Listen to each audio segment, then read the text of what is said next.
away. Which is like a weird thing because, like, why? I guess like you got to build the ecosystem, right? Yeah. Is like, okay, once they're in, especially with a box like that, if you're gonna go hard on streaming, then hey, buy this $99 thing and you'll be ready to stream what's next and play what's now. Yeah, if they come in at some amazing price point, they can go up on stage Totally, at E3 and be like, hey, we've got a low cost option for you here that you can play all the new stuff on with our new streaming tech.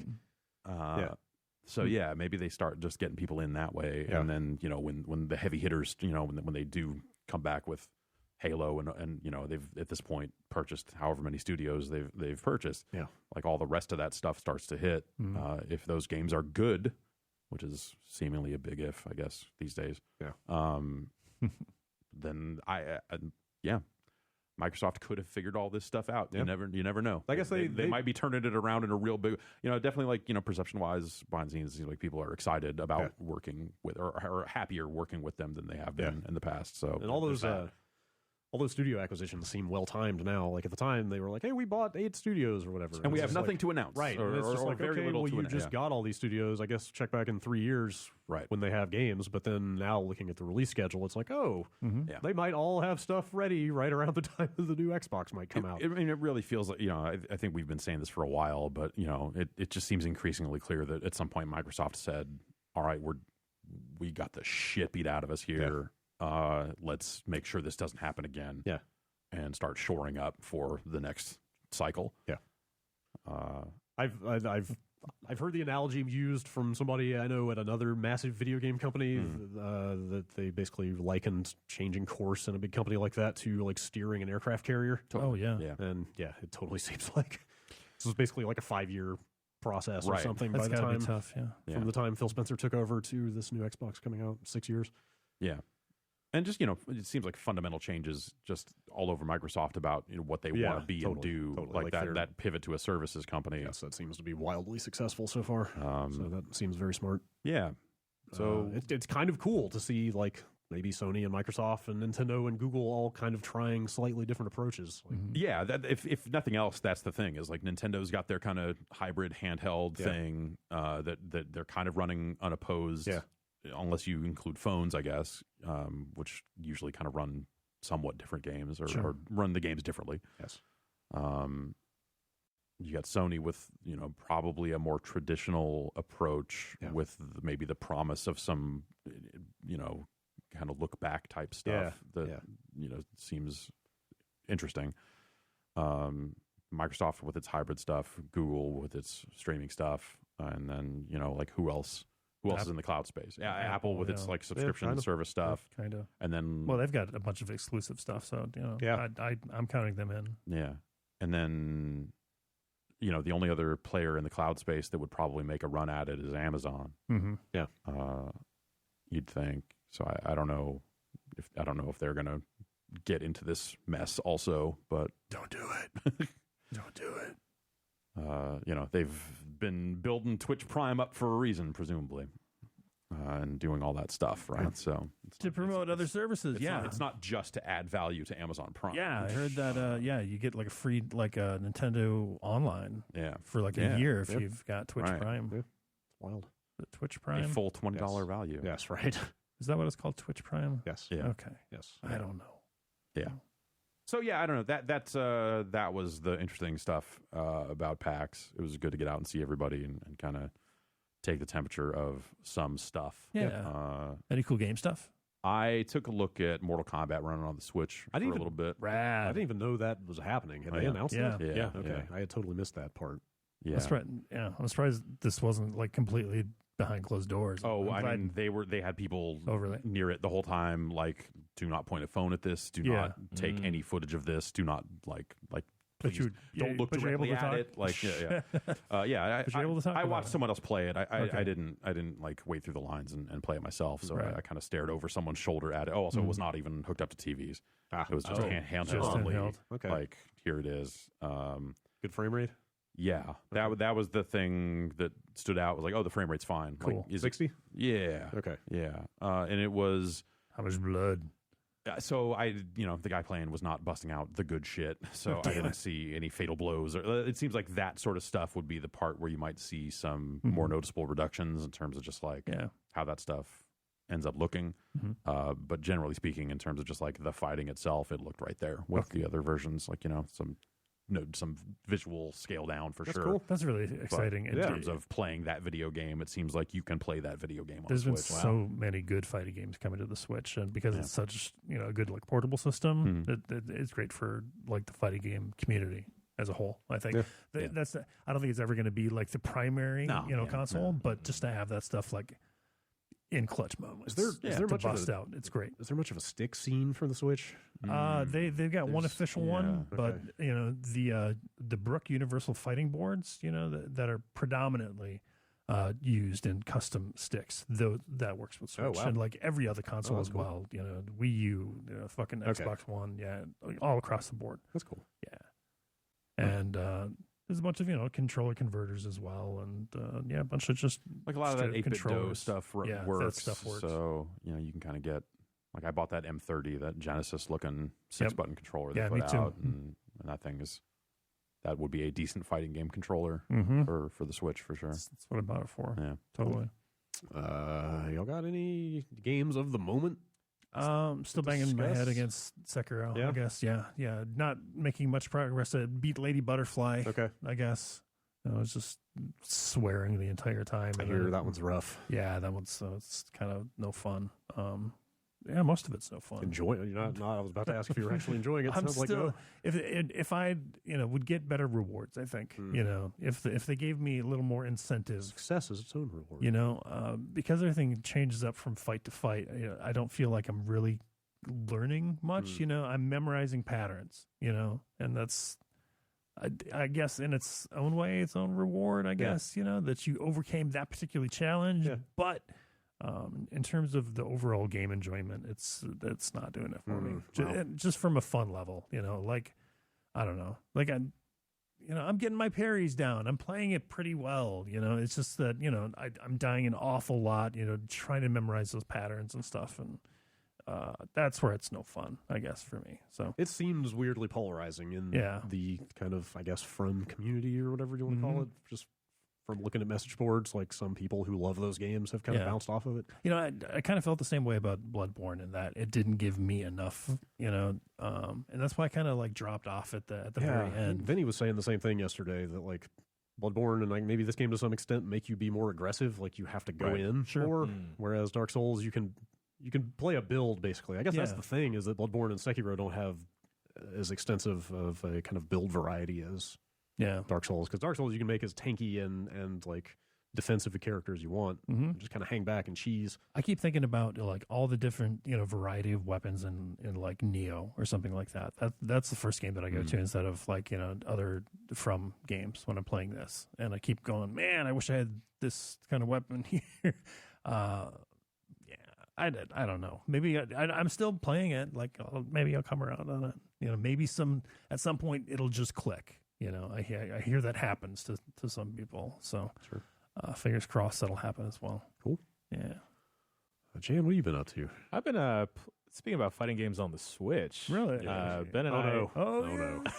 Okay. So Ben and I last week we did a quick look of Power Rangers Battle for the Grid. Yeah. Specifically the Switch version, and I remember for months now. Like the only version that's out there, I think. It came out PS4 and Xbox. Or I think it maybe came out on Xbox, but not PS4. I saw there was something weird about it. I thought they were delayed. But anyway. Steam is coming out in the summer for whatever reason. Yeah, it didn't come out on PC yet. I just remember Ben for months harping. It's like, has a code come in? Have we heard anything about Power Rangers? Because he was super excited about it. So it's a 3v3 tag fighting game, and I'm not a qualified scientist or anything. But neither is Ben. It's fine. Junior intern. Yeah. And I've actually been enjoying it, but the part that's kind of getting to me is that if it's a tag fighting game, normally that's like a big roster of characters. Yeah. But here there's only about 8 or 9, 7 or 9, with plans to include 3 more. Okay. It doesn't feel too bad. It's at $20, and I don't want to say it's a budget title, but there's you could say it. Okay, it's a budget title because there's like a distinct lack of voices and like little touches, like you won't see your character's name on the life bar, just like your screen name or just the generic player one or AI. Or like win poses or win screens. There's no win screens, there's no win quotes. Yeah. There's like an arcade mode that runs you through like 7 missions, but there's nothing after is it a port of a mobile game, or is it like from the developers of a Power Rangers mobile game or something like that? I think it's the developers behind the WWE and Power Rangers mobile game. The developer is called Inway, which I feel like I've heard the name of before. Yeah. Okay. What else have they made? I don't think it's a direct port of that mobile Power Rangers fighting game, though. Okay. Yeah. Like Jen, I'd overheard you mention at some point that like you wish that they had some like voice samples from like a show or something. Because I thought really, like maybe it's a rights issue, but I guess it could just be because it's $20. Maybe they didn't have the budget to do so. Okay. But like Power Rangers, but if super they have cheesy. the license, yeah. Yeah. Also, if you're going to play a Power Rangers game, aren't you there for a bunch of fan service? Exactly. Yeah. And like the fan service, like they do a bunch of deep cuts with like the 9 characters they decided to choose because they have Lord Draken, which is like evil Tommy from the future. Oh wow! Okay. If he continued to stay bad instead of joining the Power Rangers. And then they have the Ranger Slayer, who's the pink Power Ranger, but she got brainwashed. But they also have the Mastodon Black Power Ranger, who's a cop. Wait. And I can't get down with that. I'm sorry to digress here. No cops in your Power Rangers. No. All the Power Rangers are cops. But this one's like specifically, it's like he pulls out a walkie-talkie. He has no personality. He's not cool and fun-loving like Zack. I'm sorry to digress here, but I went to I just went to the Inway Twitter account, and there's a big image of Power Rangers versus Street Fighter. Yeah, that's in the mobile game. Okay. Yeah. Weird. Power Rangers Legacy Wars. I don't know. Yeah, I played a bit, and it's serviceable. It feels fine. It actually plays okay. Yeah, I mean, yeah. As a $20 thing. Yeah, as a $20 thing. It looks like it is out on Xbox and Switch right now. Special moves are like directional. Like you hold a direction and you hit the special move button. You hold back and you get something different forward. Taking something from the Smash Brothers. Yeah, a little bit. It's all right. Yeah, I tried a couple matches online, didn't get completely wrecked, and the connection was fine. Cool. But yeah, that's mostly it's as a Power Rangers fan, it's a little bit of a bummer to only have 9 characters. I could see that, especially when there's so many. Like you could clone the fuck out of. Oh yeah, like I mean, like really pad this roster. Smash has like 12 different versions of one character. Right. They could do the same thing here. Why not? Those suits. I bet those suits palette swap really easy. Yep. Yeah, exactly. Totally. Make more Rangers. Oh yeah. Yeah. So it's a bummer, but I mean it's cool. They said they're going to continue working on it. Yeah, they've got like a season pass associated. Yeah, a $15 season pass. A $15 season pass to get you. Like, I'm sorry, did you say 50? No, 15. Even the 15 is expensive for a $20 game. I guess. But like at least I'd say for like the limited roster they do have, they all played very differently from each other. Mm-hmm. I mean, again, my knowledge of fighting games is not too deep, but it was fun for what I was getting into. As a scientist, I concur. Okay, all right. Just a lot. Oh, okay. So the dumb thing though is that the other thing I associate with Power Rangers are the Megazords. They have you pick a Megazord after you pick your roster of 3 characters, and I thought like, okay, cool. That'll be like a summon or something, or you hop into it afterwards and the fight continues that way. No, because as soon as you build up your meter and your Zord's meter, you summon it, but it doesn't actually do anything until you start hitting attack buttons. Mm-hmm. So a giant foot or sword will start stabbing into the screen. It's kind of rad. And like a drill. It's cool because it'll continue combos and you can actually block it. But it just, man. It's not like Jin Super and MVC. I just wish I saw them. The big fist that comes in. No. In this case, the big foot. It's all right. It's pretty cool. I see if that foot just if you grew large and then the foot just stepped on someone and crushed them into a pile of rib cages, that's cool. Yep. Yeah. Yeah. I'd love to see Power Rangers in Mortal Kombat. Do it. I want to rip out Tommy's spine. Oh, gee. Why? I love Tommy. Well, you know, like when he was an evil shit. Oh, okay. Yeah, he was kind of an evil shit for a while. Yeah. Mm-hmm. Yeah. No Blue Ranger representation here. Oh, what? Yeah, that's weird. How could they? Yeah. That's weird. Or how could they not? I don't know enough about where Power Rangers went after the first year or so. Man. Rita Repulsa. That's the extent that was of my That was actually my question. Is Rita Repulsa in it or what? She is not. That's about all I know. Yo, you want to look up some weird not even Lord Power Ranger Zed stuff? Google Doggy Kruger. Doggy Kruger? And it's like a giant anthropomorphic dog that's like the Zordon of SPD. Yeah. Dog? You can do spinning pile drivers? What? It gets weird. Power Rangers gets very weird. I have Googled Doggy Kruger. It's a good name. Sure. But then he also becomes a Power Ranger, but he's like a giant dog man. And it worked for Contra. Yeah, but he just assumes like a normal size helmet, which weirds me out. I would have liked a dog Power Ranger helmet, but whatever. They fit his snout in there. I don't get it. Yeah. Is it because in wherever they like whatever Japanese show they stole the footage from, it was not a dog? Right. I believe so. Man, what a mess! What a glorious mess. Jan, I appreciate you being here to get excited about the stuff that we probably just barely aged out of by the time it came around, and also to let me know how I sound when I babble about Transformers. Nonsense. I think they're one and the same. Yeah, you think so? Yeah, I think Ben and I were talking about this, where like Transformers was probably like the generation that preceded him and I. Yeah, totally. Where like that's the thing. Everybody's got their thing totally that they grew up with. Except Transformers was good. That's the difference. Man, Power Rangers taught me about accepting friends. That is the attitude redemption. That is the attitude that I am identifying in myself and trying to step out of. No, man, don't. Just double down on that. Internally, I know the truth. Did the Transformers have a crossover episode with the Ninja Turtles? No, but there was a comic book series with G.I. Joe. That's right. Okay, that is pretty cool. Yeah. Yeah. I mean, G.I. Joe had a guy with a metal face. How did he talk? How did he breathe? How did the mouth move? How did he smile? He had a metal mask, and yet his mouth just. There's a lot we don't know about Destro. Yeah, he's an arms dealer. That's all true. you need to know. Yes, he's shadowy. Have the Transformers and Power Rangers never crossed over? Is that just that seems like something that have right? Like probably there was something at some point. I mean, I've seen Batman and Ninja Turtles cross paths. Who was it? Was it on a stream here last week that I was trying to explain the G.I. Joe movie to somebody? I think it was probably to Ben. And how they go to a secret, like, Arctic society of reptile people who want to mutate the world. Mm-hmm. Right. Run by a giant snake man. Mm-hmm. Okay. Yeah. Checks out. Voiced by Burgess Meredith. Yes. Yeah. That's a weird-ass movie. It really fucking is, really man. Weird. Cobra Commander.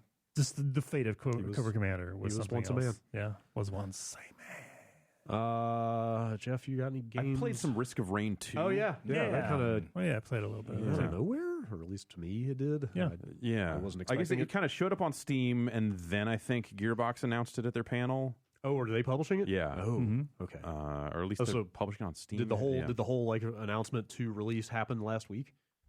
No, the game had been announced previously. Because I feel like there had been footage out there. So I think this was one that like came along. I forgot what they were doing with it, and then it came out, and I was like, oh right, they are making Risk of Rain, but as a behind the back third-person polygonal game. Yeah, we played some of it on the long UPF on Friday. Yeah, and Ben also seemed kind of thrown for a loop. It's like because it's kind of the same style of game, just in 3D, right? Yeah, it's a weird thing. For sure. People seem to like it. Yeah, it seems like I only played like a couple of runs, and I'm really on the fence about it because I don't think the character moves all that well, and like you think about like what a third person action shooter game can be, especially if you have a dodge roll and stuff like that. Like it feels very stiff in the way that the original Risk of Rain did. To so. To its credit. So to its credit, like it evokes that first game pretty well. Well, maybe that works better in 2D than 3D. Yeah. Okay. That's what I'm on the fence on. Like that, my initial reaction is like, I think I might like Risk of Rain 1 more. But I think what they're doing is at least neat. Mm-hmm. That's cool. It feels like a weird throwback. It's early access, so they're flashback 2D game, Fade to Black, not. Oh, like it's got that kind of. If you're comparing it to Fade Black. Hey, yeah, right. No, it's maybe not that bad. But yeah, I don't know.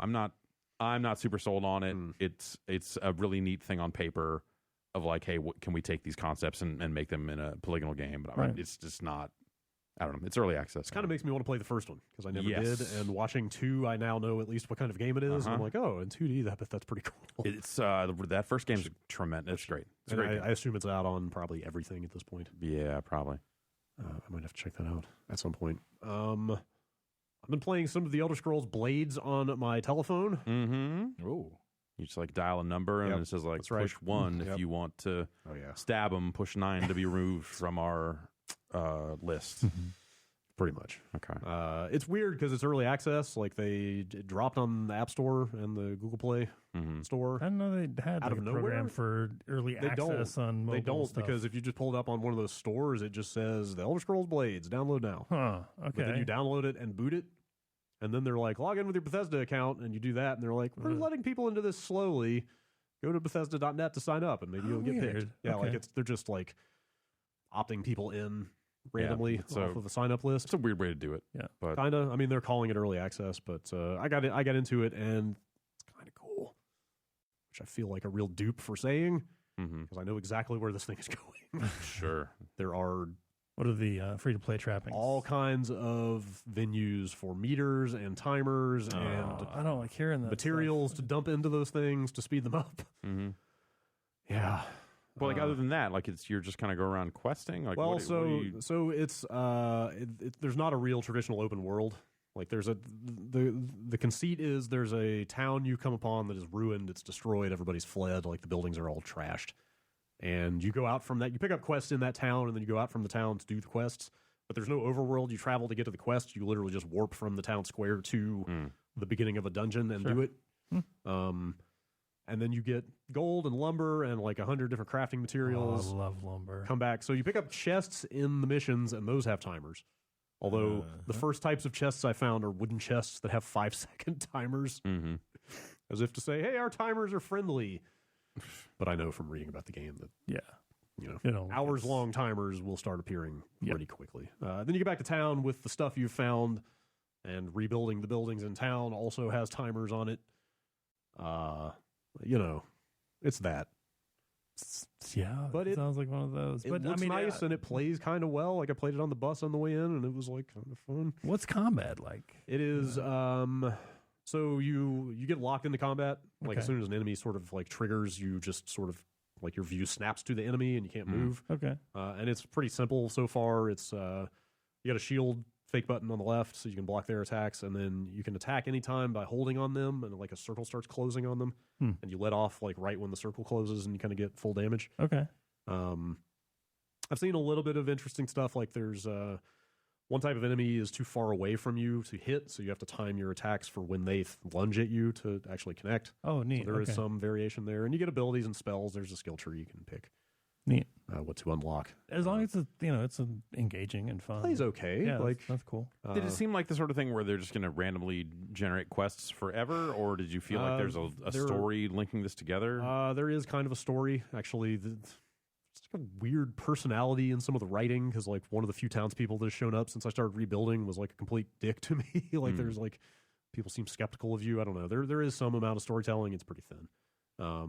There's a couple options on the screen, on the title screen. One of them is Abyss, which I think I saw a tool. It's locked right now. Like they haven't added it to the game yet, but one of the tooltips said something about like you get crafting materials by completing quests or exploring the Abyss. So I think the Abyss might be some kind of endless or randomly generated thing. I don't know. It's okay. It's pretty thin. Like you can certainly see the mobile machinery of it, but it looks nice. It's making your phone super hot. It was warm. Okay. Sort of warm. Nice. Okay. That's how we judge. Yeah. Also, I've got like 80 megabytes of data left for the next 2 days before Verizon charges me $15. So I'm trying to play that game without going over that limit. Oh no, I didn't know you had a cap. So I don't know how. I should probably get a better plan. Yeah. I've never hit my cap before. No, until now. Anyway, that thing seems cool. I need to check an embargo before I say one other thing. Somebody say something. I have not played it yet, but I am going to get started on Dangerous Driving. Pretty soon. Yeah. Which was at the show floor, and so some people have been playing it a little bit. Kind of heard some mixed things about it. It's it's like a Burnout 2-ish sort of. You have my attention. Driving game from from Three Fields, who did the other games where they said, hey, it's like the Burnout Crash mode, that ended up being just kind of undercooked, underproduced. I remember that having like the UI kind of being a little bit of a letdown because it was fairly basic. Yeah, just the whole look of it and the presentation, overall presentation overall, and just maybe not enough variety. I think were the things with what was that called? wasn't Dangerous Driving, the crash mode stuff. Danger Zone? Danger Zone, right. That's right. Yeah, so this is, kind of the pre-open world Burnout style. And looks kind of nice. Yeah.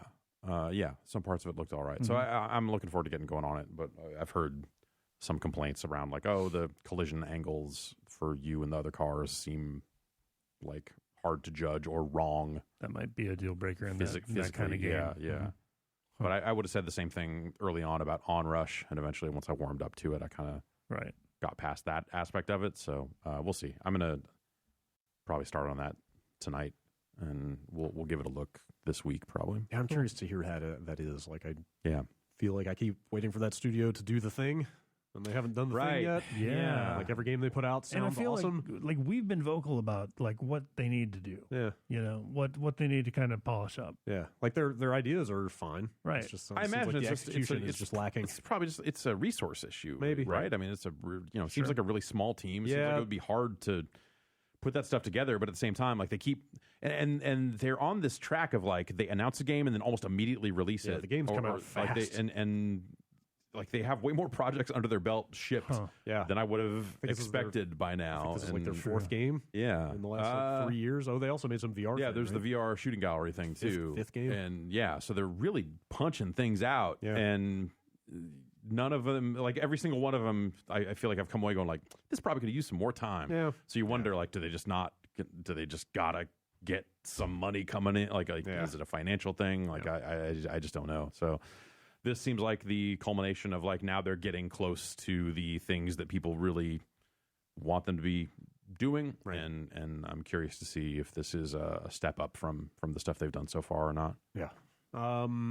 So my last thing, directly after the show last week, I ran out of here to a PlayStation VR event. I didn't have a ton of time to spend there because I had to get home and play Generation Zero with Alex, which it turns out I probably would have been better off staying at the event. Yeah, because that game's not good. But anyway, I didn't play anything there, but I kind of made the rounds watching people play stuff to see what was there. They had No Man's Sky VR, cool, which they were demoing with PlayStation Moves, and the thing that so I'm sure it has controller support too. I didn't actually think to ask, but the thing that stuck out to me that I kind of got excited about watching that was you get in your ship.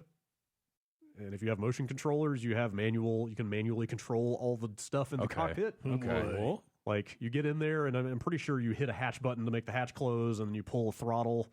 Like, a big part of the fantasy of that game is having your own spaceship that you can just get in and fly anywhere. Yeah, like that actually. Typically, I would want to just use a controller for a game like that, but like watching that, I was like, if I can get in there and like play with a bunch of control panels and stuff, I might want to pull out some motion controllers. Like a lot of the inventory management and just a lot of like the stuff in that game of like menus and going in to refill your fuel with whatever resource and this and that, like all that stuff. Like they streamlined it a lot over the 9 or 10 years that game's been out, but it always still felt like a little clunk. So like doing it with motion controllers would probably force them to redesign a lot of that stuff in a way that could be kind of interesting. Yeah, I should have had them run through some of the UI stuff while I was there. Like I said, I was just kind of quickly checking stuff out there. But they seem committed to it. Yeah, like it's going to be like fully playable. Oh yeah, VR, yes, yeah. They said it's exactly the same game. Like you can literally load up your previous save game from the regular game in VR instead if you want. So yeah, like Jeff said, I wonder what kind of concessions and like changes that they're going to make. Like I did see some of the building interface because I actually haven't ever really messed with their base building stuff, which they added a ton of. But yeah, you can do all that with motion and stuff. So it seems cool. That could be an improvement. The base building stuff actually is fine with the controller. Yeah, but it seemed interesting because like they're doing their bigger multiplayer thing, which they haven't talked in too much in detail about. They're doing this, and then they say there's one other component to this big summer update that they haven't revealed yet that they're kind of talking some game about. So like that, I don't know. That could full nudity. Yeah, now we're talking alien nudity. And once you get the VR game, that's the natural next step. Yes, that seems to be No Man's Sky morph balls. Ooh, okay. They look good. The planets morph into stuff. I don't know. Like I was worried, it's on PS4. Like you're gonna have to make some compromises to make this thing run smoothly in VR. But like it, it looked like No Man's Sky from what I could see, which is a compliment. didn't seem and like then that's also much. That stuff's also coming to Steam. Yeah, it's also right? coming to Steam. The VR stuff you can just like brute force it with a good right. video card if you really want to make it look good. Sure. That stuff seems exciting though. Like I feel like I never really closed the loop on that game. Yep. Like I never quite got everything I was looking for out of it, and every time they announce more stuff, I'm like, this is getting closer to Yeah, I mean, kind of what they pitched. I went back, when they had their kind of last big update and got into it and put another 20 or 30 hours into it, and built a base and did all the stuff that like I hadn't done because they patched it in when I wasn't playing it. Yeah. And had a pretty good time with it. Yeah. So Yeah, I really want to check that stuff out. I wonder how well that game is like continuing to sell because the story was always like it did gangbusters out of the gate, and that's what's affording them the ability to to make good on some of the stuff that it didn't have at launch. Yeah, and now we're kind of into the and then some phase of it. I think because it's I think it came out in 2016, right? Yeah, so they're coming up on 3 years that it's been out. So I wonder if it's like selling well enough to like. If they're just kind of like riding on the initial wave of sales they got, or if like every incremental update is enough to like, oh, now more people are finally getting in. Yeah. That this is like still going on and selling and doing well. Yeah, I don't know. I see a lot of talk about like the No Man's Sky community, so people seem to be sticking with it. But I don't know. That's a good question. But that looked cool. Cool. I'm excited to see that thing come out for real. A lot of the hands-on reports for Iron Man VR that hit today seem pretty positive on it. Yeah, I watched some people playing that. I mean, like it seems to control or move kind of like you expect. I didn't spend a lot of time looking at it, but it is it is a first-person flight game, right? But it is go anywhere from what I could tell. It's cool. It's not like a rail shooter. Yeah, I think the rap I heard on it was that the stuff they showed in their video looked okay, but the actual game is notably better than what they showed. It was just like, okay, this stuff does not actually show what this game is really good at. I should have stuck around and checked out more of that. That's cool. Yeah, it did sound pretty thin from the way they were pitching it. Yeah. All right, that's all the games I got. If you guys got anything else, all I got besides a full bladder. Not me, man. All right, it's time for a break. Then dry as a bone. Yep, we'll be right back. It's time to get it on the internet. That's right. It's time to turn your dreams into a reality with Squarespace. Because Squarespace makes it easier than ever to launch your passion project. Are you looking to start a new business? Yeah, you are. Everyone is. With just a few clicks, and you can easily make a beautiful website all by yourself. You can also sell stuff. They've got e-commerce functionality. It's powerful. It'll let you sell anything online. There's analytics in there that'll help you grow your site in real time. And it's all optimized for mobile, right out of the box. Nothing to patch, nothing to upgrade. It just works. They've even made buying domains simple. And you'll get the help you need from Squarespace's 24/7 award-winning customer support. Did you know that Squarespace empowers millions of people? Millions. It's a lot of websites. But there's still room for yours. Are you a designer, a lawyer, artist, restaurant, gym, whatever? All of those sorts of people are turning great ideas into something real. And now you can too. Head over to squarespace.com/bombcast for a free trial. And when you're ready to launch, use the offer code BOMBCAST to save 10% off your first purchase of a website or domain. That's squarespace.com/bombcast, offer code BOMBCAST. News, I got a bunch of it. Borderlands 3. Give it to me. Give it to me. There's some. I just gave you some. Give me the news. I just gave you all some. of the news. No. Oh, one at a time. You can't handle all of this news at one time. Borderlands 3. Boom. They announced it. Boom. We can finally answer the question, is Borderlands 3 the new Half-Life 3? By saying no. No. It is not. God. There. Yeah, we did that. Though they sure didn't spend a lot of time actually answering any question. It was like they might as well, like the trailer is fine. Did you go to that panel? Yeah. No, we were in the car. Oh. Was that Thursday? Oh, that was Thursday morning. So we were driving from New York to Boston. Okay. Me, Alex, and Abby. How much of the panel were you able to follow in the car? Every time I turned it on, it was just Randy Pitchford doing magic. And and then I would turn it off for a while and then turn it back on, and he would still be. It was just kind of like sweatily doing magic, and I was like, "Did something break?" And it turns out, no, it's everything broke later. Yes. Yep. Oh, yes. So then they got to the. Then I turned it on as they were actually getting into the trailer, and then it started playing, and I was like, "Well, my connection must be shitty because we're in a car." And then no, it wasn't yet. And then I looked, saw like, "Oh no, apparently they just didn't play the trailer." They've been having this problem as they've been playing previous trailers because they announced like what was it? Bulletstorm for Switch, something else. Borderlands remaster, I think. Yeah, the remaster. Yeah, Borderlands 1 remaster, which is out like started. There's like a 4K texture or like up kind of quality pack coming out for handsome. They've been running other videos in the panel prior to Borderlands 3, and all of them were getting progressively worse and terrible worse. Like frame rate and stuttering problems. And then they got to the big finale, started playing the Borderlands 3 trailer. Mm-hmm. Same thing was happening. They killed it. He came out and like tried to fill. Yeah, they but ran he'd done all his magic. He had no magic left. No MP. They apparently couldn't resolve the problem and then just elected to run the entire reveal trailer with the problem. And then rerun the trailer. And then like 5 or 10 minutes later, they got it fixed. And they were like, here's the trailer again. Now it's smooth. That trailer looked like an Adult Swim bumper. Kind of. Like it was just like, here's an occasional word on screen, and it's just like back to, not the exact same style as the Adult Swim stuff, of course, but, it's kind of like weird dialogue with the viewer kind of thing. Yeah. But no want enemies, we got them. But like no dialogue from the characters, so like no real story setup, or you could frame by frame it and glean little bits of information about it, but like they said, like for a game that has been obviously in development for quite some time now and not much of a secret, and they've acknowledged multiple times that they were in fact working on it, for this to be like their quote unquote announcement to be like so info light just seems dumb. Borderlands 2 came out September 2012. Yeah. So well over 6 years ago. Well, they had to make that hobby grade shooter in the middle there. Yes, I wonder if Borderlands 3 is hobby grade. But yeah, like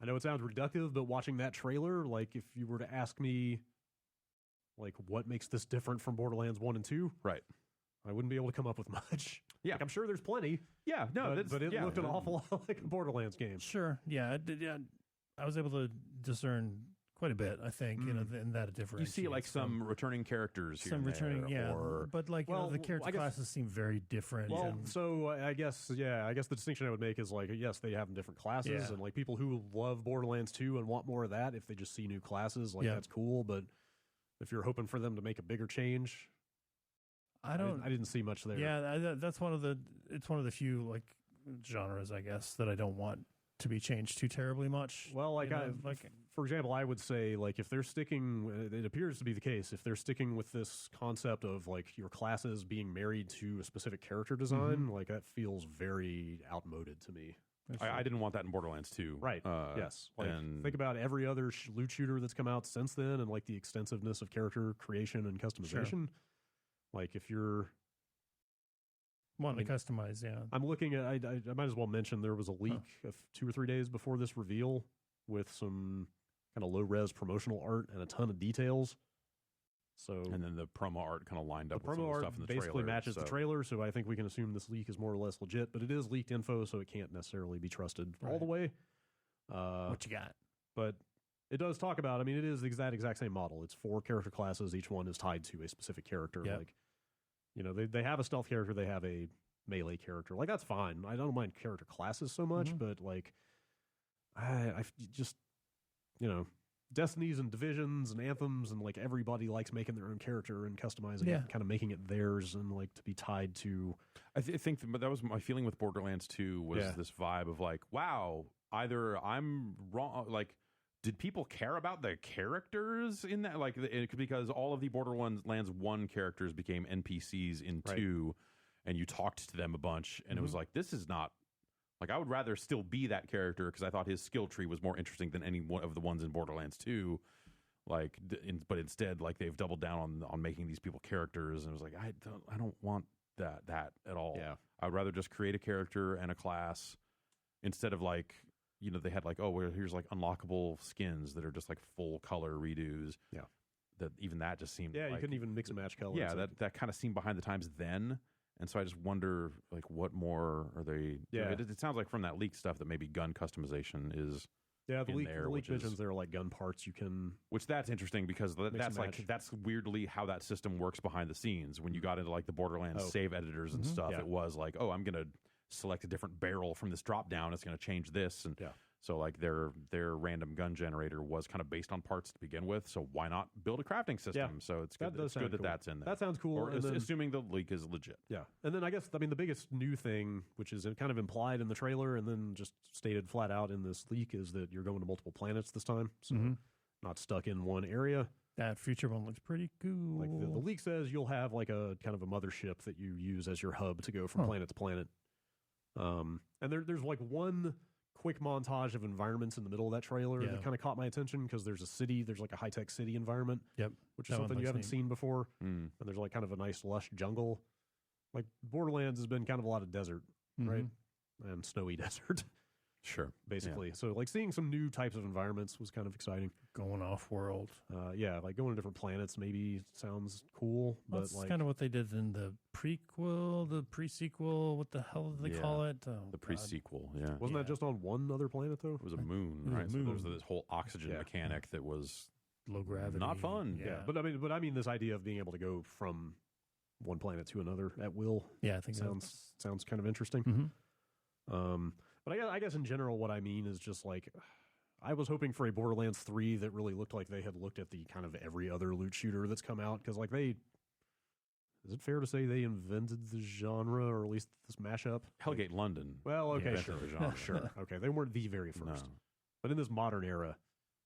Yeah, I think like Borderlands did kind of lay down something of a blueprint for other games to follow, but like other games I think ran with it a lot. Totally, that's better. What I mean. Like I was hoping we would see them having like really looked at every other game that's come out since Borderlands 2 and like kind of taken some of those ideas and come up with some big ideas of their own. Like the scope of the game just seems like a larger Borderlands as opposed to like, hey, there's maybe some more fundamental things you could do around online connectivity and social spaces and like some of that other stuff that like, maybe they just haven't gotten around to revealing. Yeah.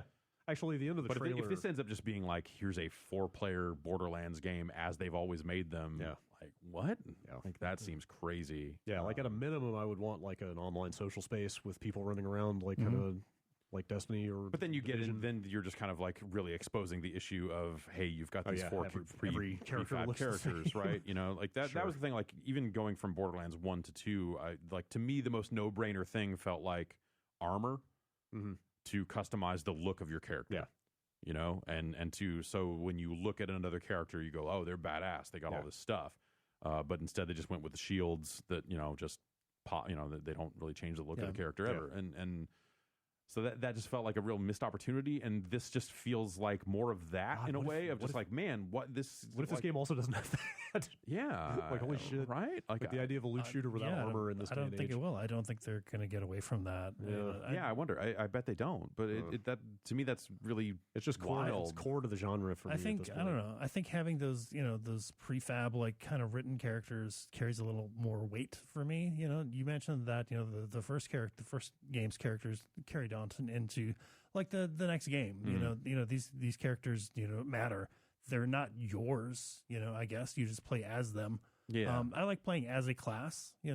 I don't need it to be completely customized. I don't need to make my own skill tree or anything like that. I think it's mostly just like I don't identify with the player characters in Borderlands enough for it to be worth it for them to make it just this prefab thing. I'm excited for name this. And I'm all excited for stuff. these new classes. Like this Beastmaster class seems fucking rad. And the soldier class, all the vehicles that you can like summon. That tire, that like unicycle tire. Right. You can summon that. You can summon the big mech thing that another player can ride on top of. Yeah, like I thought the guns. I think the class stuff definitely. Yeah, totally. I just want to customize the look of like I want to play that soldier also, but I don't want my soldier to look exactly like yours. Yeah, like I want to get cool shoulder pads for my soldier. I think when like Borderlands 2, like they had a ton of different skins. They did, but it wasn't. With spiked shoulder pads and shit like that, but then you couldn't customize each individual part. I'll give you that. You think about the things you could do in those games, and like the things you could, the things other games do with loot and stuff like that. Back to World of Warcraft, even but like you should be able to look at someone and go, oh man, they fucking beat Cromarax. Yes. Right. Because they're wearing the helmet. Yeah. You know, like because he's wearing the boots that he got from skinning this fucking monster. It's really like, it's the Monster Hunter thing more than anything. You know, it's just like you want to see that character wearing a record of their exploits. They got billions of guns. You guys want billions of shoulder pads. Totally. Yeah. No, I get you. Yeah. Definitely. I mean, I'd be okay with a dozen shoulder pads. Yeah. Cool. But something that gives you more points of customization. Yeah. Then which 2 guns do I have equipped? What shield do I have equipped? What grenade do I have equipped? Right. And then your skill tree. I would say that's for me not enough in a loot action game of this type. For me at this point, like the pursuit of a cooler looking character is at least as important as better weapons for me at this point. Maybe more. Like the way that I look and kind of the image you project as you walk around with other players. I think they were getting. I think they were slowly getting there. But none of it was like reward. None of it was like skill based. It was like, oh, you ran over to this refrigerator and now you have the blue skin, right? And that sort of stuff. You would get them as drops though, like. Yeah, but they didn't confer any kind of like, hey, I did this because I'm fucking badass at this game. You know, it was like, I found this thing. Saying, like at that point, why not just buy them? Yeah. You know, it just there's no or get a golden key. Hey, there you go. Get a shift. Follow Randy Pitchford on Twitter. We'll get these keys. Just edit the I. He's got a USB stick full of shift keys. Oof. You just got to find it. You know, he's so fucking excited that he's going to be able to do shift keys again. Oh boy! They found a way to put shift keys in the original Borderlands. Right? Yeah. He's so excited. He's so excited. What a man! Maybe we're assuming too much. Maybe there's more of that in there. Than we can tell. You have to hope that they have been looking at games since Borderlands 2 came out and learned a thing or two. But like I feel like the trailer and this leaked information doesn't necessarily. Yeah. It seems very iterative. Say that. Yes. It does. Like, you know, the song kind of feels the same. You know what I mean? And I'm okay the general with the same vibe. personality. Yeah. It's more just certain progression features that other games have done since then. I am not okay with the same personality. Well, of Borderlands I don't 2. love it. I don't love it, but I'm okay with it. Like Borderlands I can live 1 with it. was a better balance of that stuff, and sure. so I think there's a way for this game to be well written and all other stuff. But according to this leak, there's no real Handsome Jack in this, so you're safe there. At least. Okay, there's that. It's definitely going to be like an ensemble cast. You know, they've got a ton of like returning characters. Yeah, we'll see how that shakes out. Brick is in the trailer and his epic sax, people like that. I gotta say, and this is separate from the game, but also it was the other thing I couldn't stop thinking about while just in the car turning this thing on and seeing Randy Pitchford doing magic the whole time. Like, I am really surprised that he was on stage for this at all, given like the last time he was in the news, it was allegations of like pedophilia and stuff that, like there's a lot of stuff that like you'd think that you'd just be like, hey, why don't you just hang out in the back for this? We'll get someone to come out and announce the game. Instead of like, it was just him just doing magic this whole time. It was just like, why? This is really crazy. Like just from even just a PR, like even if that stuff is just like, hey, some childhood friend of his is trying to stir up shit in the worst way possible and none of it's actually true. Right. Like who knows? They'll find out in court, I guess. That stuff is still, but like that stuff is still too fresh. So like the whole time watching that trailer, I was just thinking like, I can't believe that he was out there to announce this game. You mentioned him seeming kind of sweaty. Like I feel like maybe, I don't know if it was the lighting, but he seemed like a little pallid. Like watching it was just like, dude, don't do this. A little frenzied. Like, why? Granted, he was trying to cover for technical problems, so he was probably a little bit on edge anyway. But like there's a whole company, in Texas and in Canada or whatever. That surely one of those people could stand out there and announce the game. Maybe he instills that kind of fear in people that they don't want to stand up to him. I've got an email from Sean in Chicago that I'm going to read right now. That's pretty similar to what you're saying, but he's got a couple other thoughts about it. After all that's happened with Randy Pitchford and Gearbox this year, I'm finding it bizarre how front and center Randy is with the announcement of Borderlands 3. Outside of the announcement itself, I have also gotten promoted tweets in my Twitter timeline that are from his personal account tweeting about the timeline. Note, I don't follow him. I'm sorry, I think he meant to say tweeting about the game. It seems incredibly stupid to spend promotional dollars, be it from Gearbox or Randy himself, to promote a tweet from the company's CEO who has had numerous scandals in the last 3 months instead of just using the official company's Twitter account. My only question, I guess, is does the dude have no shame? How did anyone think this was a good idea? Like, what is 2K thinking, right? I mean, they're publishing this game. Like, you'd think if you were 2K at some point, you'd be like, hey, we're not chill. We're not demanding any action. Like, you figure out your stuff, and like if it's not true, then whatever. That'll all be borne out and fine. But just hey, for this right now, we're 2K. We're this publicly traded company. We can't have you out there doing this. Like it's like I just don't get it. Yeah. I don't get how that was not brought. Like how that didn't get squashed at some point prior to this. Maybe that's just the amount of unilateral control he has over the company. Or maybe Nobody he has provided enough information to people that would ask those kind of questions internally to where they're like, okay, we understand that this is not going to stick and this is what, but it's still out there, right? Mm-hmm. I just also the pedophilia stuff wasn't even the only part of that court case. Like there's also the accusations of him embezzling. Well, maybe embezzling is not the right word, but he supposedly didn't tell his company about misappropriation. Maybe embezzling is the right word. I don't know. I'm not a lawyer or a financial expert, but also just they're kind of weird financial dealings and withholding money from the company without anybody's knowledge, and just some other weird stuff there too.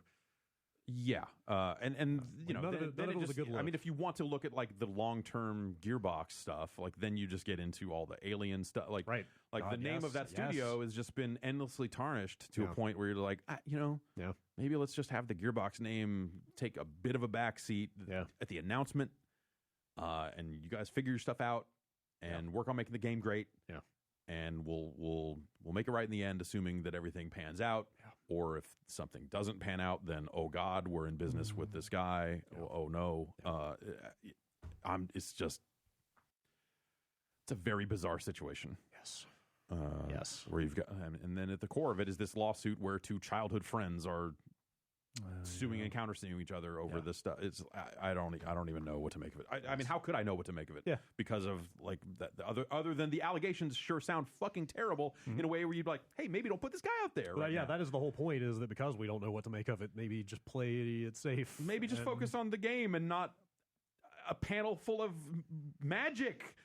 What are you doing? Perhaps you have hired someone else recently who was also good on stage and could go up and hype your game. Maybe. Perhaps. He's in a different department. That's fine. But hey. Borderlands 3. Yeah. It's coming out. And maybe coming out in September. Yeah, did you say something about about some deleted tweet that I think pointed to like a mid-September release date for this? Which seems soon until you realize, like, oh, right, they have been working on this thing forever and just hadn't announced it. Yeah. That'd be cool. All right, sure.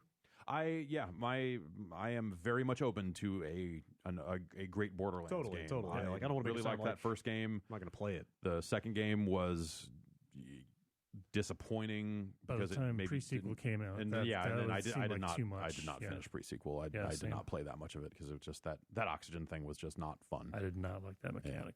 And the writing of game made in Australia and made the moon into fake Australia. Oh yeah, like New Zealand or something. Yeah, that game. And I guess people seem to like. I guess like then all that stuff kind of came to a head again when Tales from the Borderlands came out, and it was like, oh man, when you give this like these characters in this world to like really great writers, it isn't bad. It's actually really good. So I think that it made Borderlands 2 kind of worse in retrospect almost. Yo, you see when the siren went like this and she had like 6 like blue arms? It was pretty awesome. I can't. I'm sure it will play well. Yeah. Good. I'm excited. Valve updated the Steam Store page at some point last week. What day was it? The 29th? Congrats to them. Yes. I think it was Friday. With just a giant image of a pair of hands clutching a previously unseen VR headset. With the tagline, "Upgrade your experience, May 2019." And I don't know where the name Valve Index. I think came that was from. also on that page. Was it? Yeah. Okay. Yeah. The Valve Index stuff was Maybe I missed that. I looked at it on my phone when it first went up on the bus. That's usually maybe I just missed that. But rumors about Valve making their own headset have been going around for a while now. Yeah. And in fact, there was a leaked photo of a production headset with a big fat exposed circuit board. Oops. A few months ago. And it looks an awful lot like the image they put up on their thing. Oh, it does. So yeah, that's. Oh, you know what? Yeah, if you squint, it's held at an extreme angle, but you can make out the words Valve Index on the headset. Yeah. So yeah, Valve. It's always been such a weird partnership with them and HTC. Yeah. On the Vive, or I guess more to the point, it's easy to forget that HTC is actually the maker of the Vive. Right. And think of the Vive as Valve's headset. It's when they announced like, oh, Vive is coming out with, or HTC is coming out with Viveport, a subscription service to play VR games. Like, oh, right, they're not Steam. It's their own separate thing. Technically, just a partnership. And then you heard about all this talk over the years about all the VR headsets and all the hardware that Valve had made over the years and all the people they had brought in to make VR headsets. And you're like, oh, but did that all go into the Vive, or what is happening? Yeah. In that last round of the layoffs not that long ago, there was some talk early on there that was like, oh, this was like the VR hardware team. Maybe they don't care about VR. No, they still care about VR. Yeah, apparently. Nothing else really from Valve. Obviously, it sounds like next month we'll find out the details. There is some stuff. How do we know that? How do we know? Well, it said on the page, May 2019. So they're obviously. Oh, real quick, I forgot to mention at the end of that Borderlands trailer, they say I think the phrasing is "see more" April 3rd, which is tomorrow. Speaking of things that are going to get fleshed out more in the future, they're apparently going to show more of Borderlands 3 tomorrow. Okay, all right. But they're also going to show more of the Valve Index next month, according to that thing. So we'll find out details then. I assume that means it's out then. Maybe. Oh, you think so? Yeah. Oh, maybe. Because also a store page went up and down. Oh, with some more details. I missed that. Like some very loose details. Well, so some stuff got streamed out by a developer also, like a part of a Steam control panel, like a beta version of Steam VR. Oh yeah, got streamed out that people were able to. This is so flimsy, it's almost not worth talking about. But they were able to see like the resolution scale slider for potentially for this headset. Huh. Scale slider.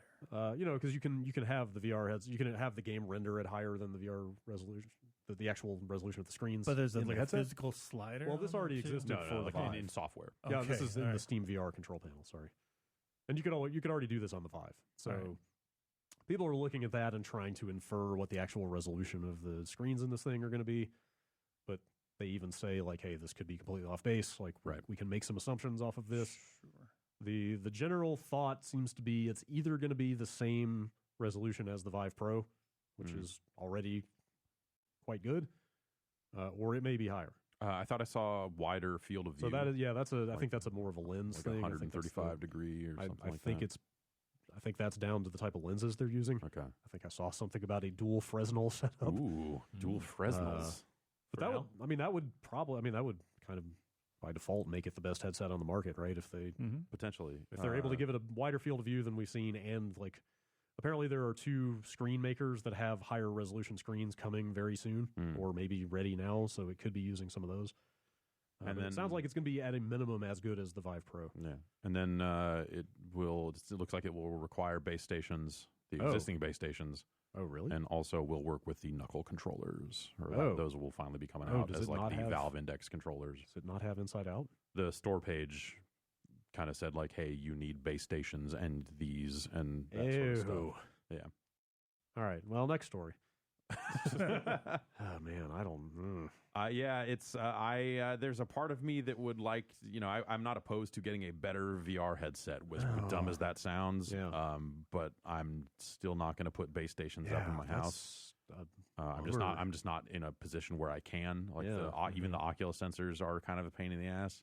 Oh, I'm sorry. You're totally right. I misread this. I was looking at this Upload VR story. I misinterpreted their phrasing. Yeah, it says flat out here that the Index is expected to deliver the next generation of Valve's outside-in tracking. Yeah. So, man, that immediately completely dampens any enthusiasm I had for this. Yeah, so I guess like how much how much are you willing to trade off like quality wise in the experience just to get inside out tracking? I think that's the like when the Rift S stuff came up, and like I know people have kind of been shitting on that thing from a specs perspective. Just like what it is and the price, but it doesn't need sensors, and there's a part of me that's like, actually that's pretty attractive right now in my current setup, even though I already own a Rift. There's some part of me that's like, if I could get better resolution, but like the screens maybe aren't as good, they're not AMOLED screens, but I get rid of those fucking sensors and kind of freely use my VR headset without having to calibrate, pretty much the exact as much situation I'm in, because that Windows Mixed Reality headset, I think specs wise is probably worse than the Rift or the Vive. Yeah. Except maybe in a couple of minor ways, but the convenience, like I said, of just plugging a couple cables in and just going, totally worth it. Yeah. The other thing, this is like a rumor of a rumor, basically, but there has been some talk over the last few months that there is some kind of Half-Life project in development. At Valve for this thing. Is Half-Life VR the new Half-Life 3? Maybe. I forget where that came from. Like it bubbled back up when Valve posted this teaser image. I feel like it was some number of years ago when we talked to someone who had played a Half-Life project at Valve, who said they were only allowing it to be demoed in VR. That's right. On account of that's what the game was. That was a long time ago. Yeah, I just remembered that. Yeah, and then heard not that long after that like, that's not it. It's now this other thing. Yeah. This other thing. How many I'm sure is also long dead. Yeah, how many versions of a Half-Life 3 have existed inside Valve? More. Let's actually, what's the over under? How many more or less? So how many games have been iterated or rebooted more times? Half-Life 3 or Dragon Age 4? Ooh. I'm gonna say Half-Life. You're right. I guess you're right. I guess you're right. When you stretch out the timeline. At some point, EA is like, all right, let's go ship something. Yeah. Yeah, we'll see. I mean, on the one hand, that is like the most obvious bullshit rumor you could possibly think of.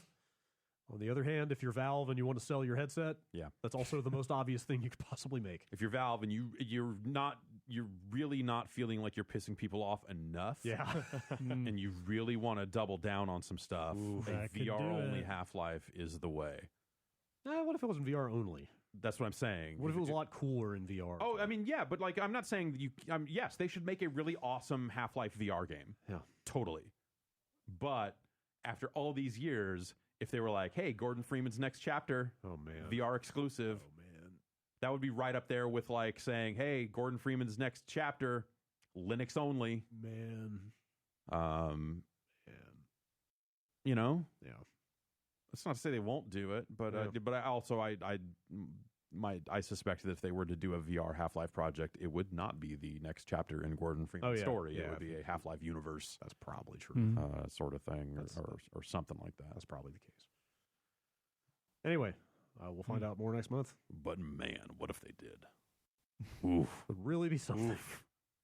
I would love to watch it, and I would love to watch that happen. Like I hate that, but that's I get it. I would love to watch them say, hey, here it is. It's Half-Life 3. You should buy a Valve Index. I feel like a terrible person for feeling like I would just love to watch, just sit back and just go like, all right, let's watch this. Yep. I feel like watching that drama play out would have to be more entertaining than any new Half-Life game could be. I got to tell you, man, if you wanted to see people pivot away from shitting all over the Epic Store, a VR exclusive Half-Life game would probably be the thing. Now I want it to happen. Honestly, I mean, if you think about like, what was the impact of Half-Life 2? It was all that crazy physics shit, right? Yeah. So like, if you really wanted to do like, here is the next gen, here's the next generation of crazy physics abilities in a first-person shooter, having tactile touch controller shit is almost a necessity. Yeah. So I don't know. And it seems like physics have just it's a long time has passed since then. Yes. So I think if you were doing Half-Life 3, the mere notion of physics puzzles is not enough. Yeah. I suspect they probably realized that at some point. Totally, multiple times. I've assumed forever that the reason they haven't made another Half-Life is because like both Half-Life games were like watershed moments in first-person shooters, and like if you feel like you have to deliver that with every game, like and you can't think of something. I mean, Half-Life 2 definitely a watershed moment. Let's talk about Sin. Okay. Now, Sin's a great game. You got JC there kind of backing you up. He hits that pigeon with the sniper rifle right there in the intro. Particle Systems. Right there. I was, at the time, I was super stoked for Sin. Sin's multiplayer is and kind of like, Half-Life looks all right. Post those games coming out, I think I was still on the side of Sin, honestly. Yeah. Half-Life was pretty impressive. Yeah. Absolutely. Anyway, I just, like, what is a Half-Life 3 in terms of, like, redefining the genre again? Yeah, right. I mean, I have no idea. What do you fucking no idea. Again, that's one of those things that if you had the answer to that question, you wouldn't be here asking it. Right, You'd be off making it. Totally. So I assume they don't have the answer either. Might as well just talk about Artifact now, since we're talking about Valve. Okay. They posted an article on the Artifact site, or kind of a blog post called "Towards a Better Artifact."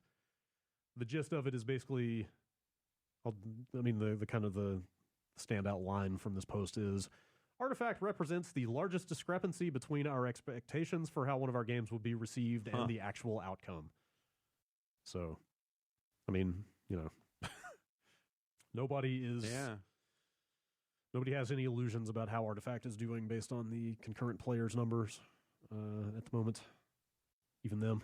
But they're basically saying, like, we were going to follow our normal pattern of just pumping out content for this thing, kind of rapid updates based on feedback from players, but we're going to take longer and think about fully reworking this game. I mean, they don't have players to give the feedback anymore. that is part of the problem, I guess. It seems like I guess it was like mostly the monetization, right? Like the main complaint. I feel like people that played Artifact were like, "Oh, this is a good card game," but I don't like it's maybe not good enough for me to abandon whatever else I'm playing. Yeah. Combined with like the money aspect of it is, I think it was mostly not palatable to players. I think it was mostly the business model. I mean, the kind of design-related complaints I heard were like the lack of progression was really shitty, and also it seemed like some people thought the matches were a little too long. But I mean, for a Dota-based card game, the matches should be too long, right? I mean, I'm trying to get away from Dota here. But yeah, like the business model is just insane to me with what every other card game on the market is. Yeah, because you got to buy in, and you have to buy the game, and then you have to buy card packs. Like there is no real unlocking card packs. There's no. It's not free to play. There's no mobile version. There's weird tickets to arenas and stuff like that. Like it just didn't feel like it was ticking any of the boxes that games in the genre are supposed to do. Huh. So anyway, they say, but they're saying kind of like our bad on like even just the game design as well. I think So they're kind of not going back to the drawing board, but they're going to be experimenting. Yeah, they're like very contrite in this thing. We don't think that players misunderstand our game or that they're playing it wrong. Right.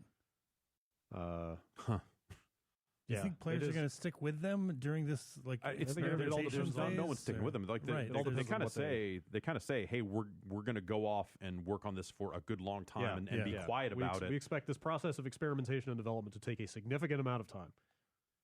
So it might just be like they'll have a full relaunch at some point and try to make a new appeal to new players and say, "Here's our thing," as opposed to "Please come back to Artifact," because there just aren't enough people to come back. I mean, there's plenty of precedent for this working and being fine if they pull it off. Like Final Fantasy XIV is like probably the most famous example. Like the Destiny games have gone through it to a large extent. The Division, there's tons of examples of games making good. Anthem is trying to go through it. Yeah.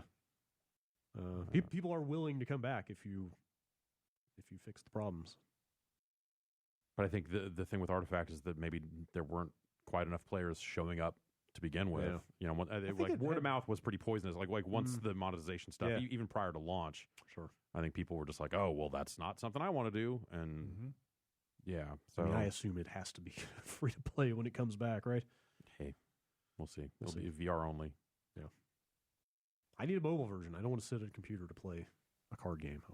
If I was going to play that thing, it would be in transit or something. This will be the new Half-Life 3. There you go.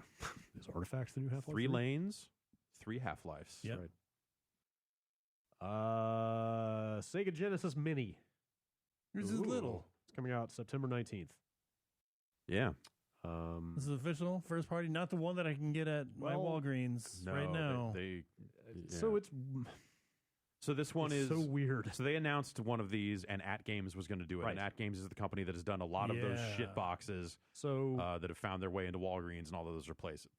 Here is where this breaks down for me, or I didn't understand what was going on here, because didn't units of that get out? I could have sworn there were at least like preview units out there. Yeah, maybe they were getting close. Really? I forget what it was. Maybe I misunderstood. But like other units in this ilk that have played, Genesis things have definitely come out. But I mean the official one from Sega. Right. I could have sworn there were like review units out there with the At Game stuff on it. You might be right. Maybe I'm wrong. Yeah, anyway, like a year ago or something, or last summer or something. So they ended up canning that thing, or pulling back on it, and just going like, oh, well, clearly we have entrusted our brand to people that cannot get the job done, so we're going to look elsewhere. And so M2 is doing this, which they did all that cool. They've done a lot of cool like emulation work with Sega's stuff. Yeah, they did the Sega Ages releases. Those are weird. Yeah. But good, right? Like people seem pretty. Well, happy yeah, they're weird because like they're good quality emulation. Yeah. Good extras. I think is that the one that starts kind of in like an '80s bedroom? And you have like a shelf of Genesis games. That's a different thing. Okay. No, they did a lot of the stuff for consoles. Okay. And I want to say they did like the 3DS stuff where they're like adding 3D to some of those games. Like M2's done a lot of. Okay. They seem to be a fairly trusted name as far as this stuff goes. They're definitely like renowned for this stuff, and so they're going to be doing all the work on the software now. Yeah, for this thing. And cool tidbit: menu music by Yuzo Koshiro. Yes, yes. Like somebody over there knows what they're doing. Yeah. As soon as I saw that, I was like, Meanwhile, more Streets of Rage 4 footage got out. Yeah, I saw music that. bad. Yeah. No. Music still bad. No. I'm not. Gameplay is still probably good though. Still not quite sold on that art style either. Yeah, the gameplay is very juggle. Like when we played it back at Seattle PAX, it was like, oh, this is like promising, but it's like kind of. I've heard a lot of people coming away from it saying that it's being treated like very like close to. Well, it's the original. Super juggle focused, or maybe not focused, but like you can juggle enemies back and forth between enemies. So it's a lot of like air combo stuff that the original games didn't have. That could be super fun. Yeah, which like when I think Ben and I played it, and it was fun. It didn't necessarily feel exactly like the Streets.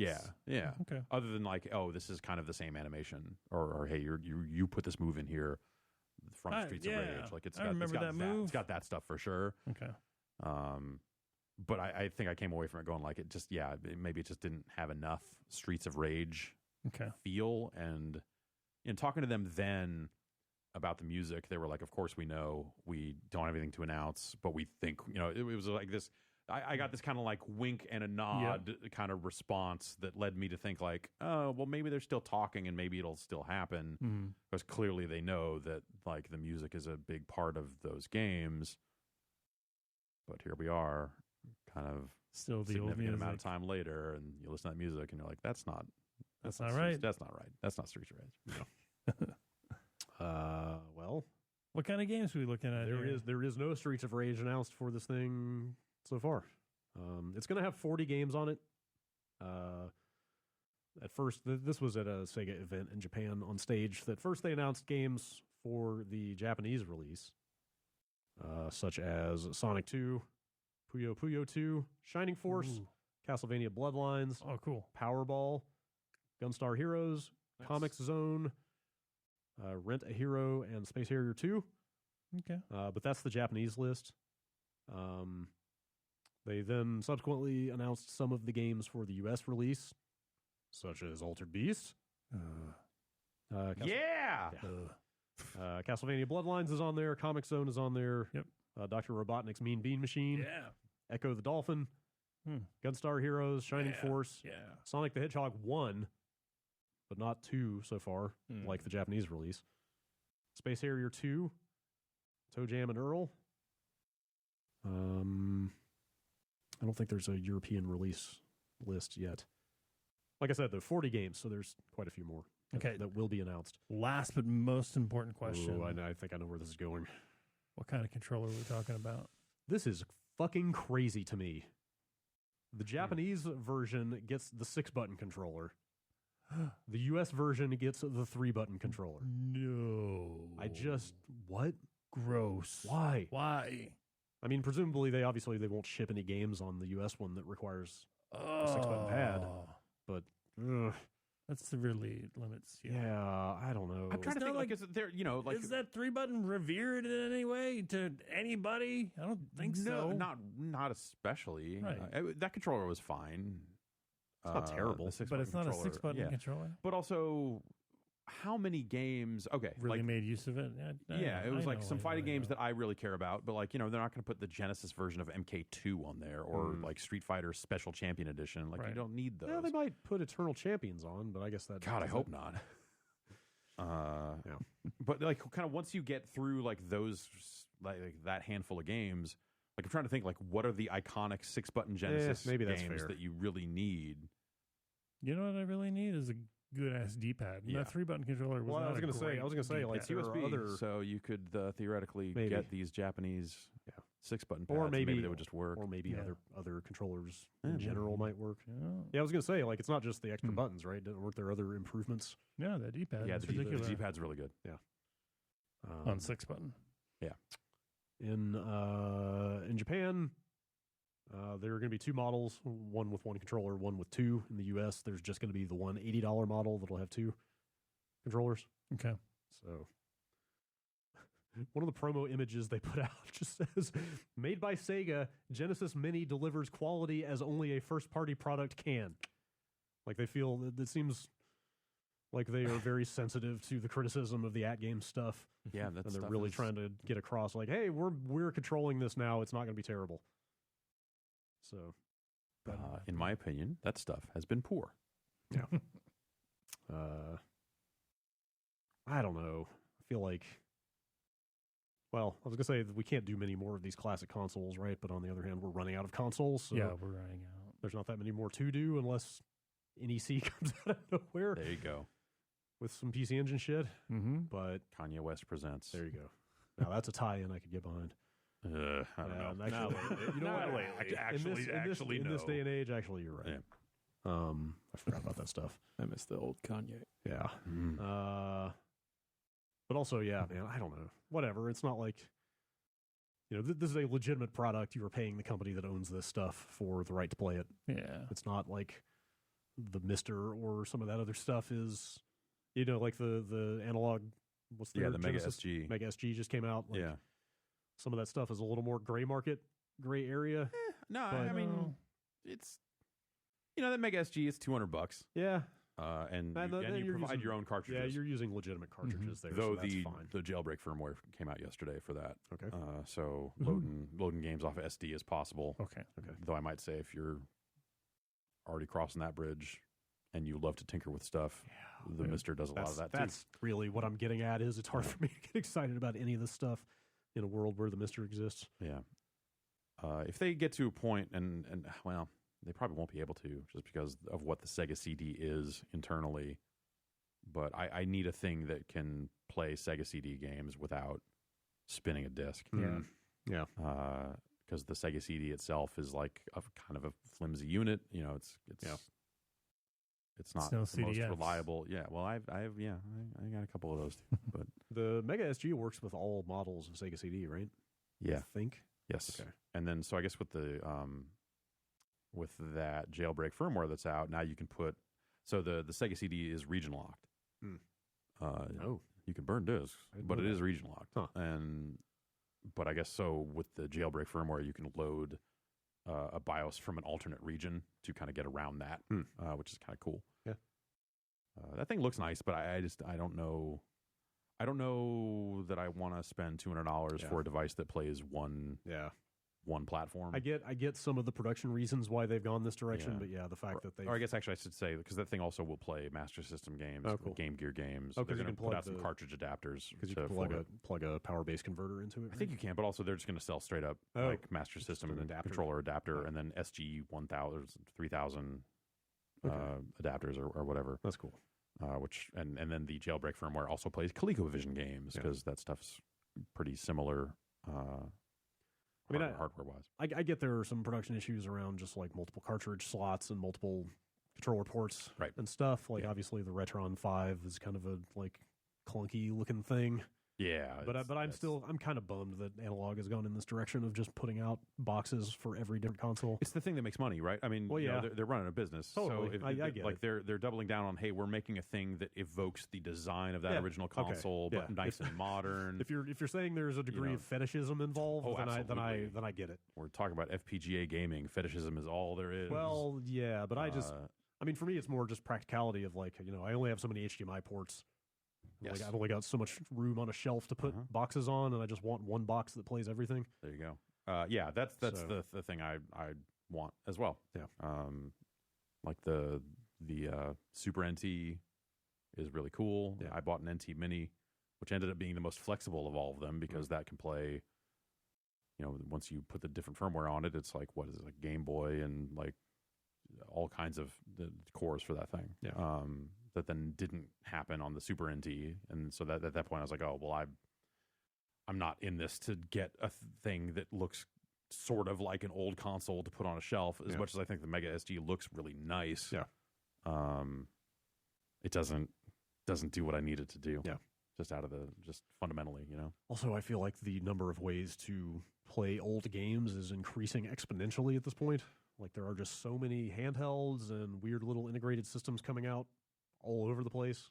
Yeah, because like I guess compute power has gotten to the point where emulating a lot of those old systems is just kind of trivial at this point. And the FPGA stuff is a different beast that is for sure. But I guess like then that leads me to like, well, the Mister is open source, and there are multiple people working on it in different ways and doing different things, and that's attractive. Yeah.